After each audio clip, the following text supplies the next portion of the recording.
చాలా రోజుల తర్వాత ఒక మగాణ్ణి చూస్తున్నావు కదా.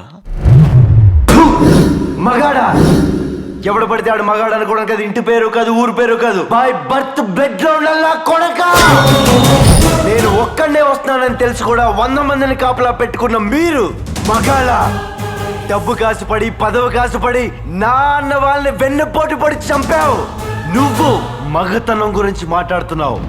నేను సిద్ధం, ఒంటరి పోరాటానికి మీ బిడ్డ సిద్ధం. మీరు సిద్ధమా అని అడుగుతాను నేను.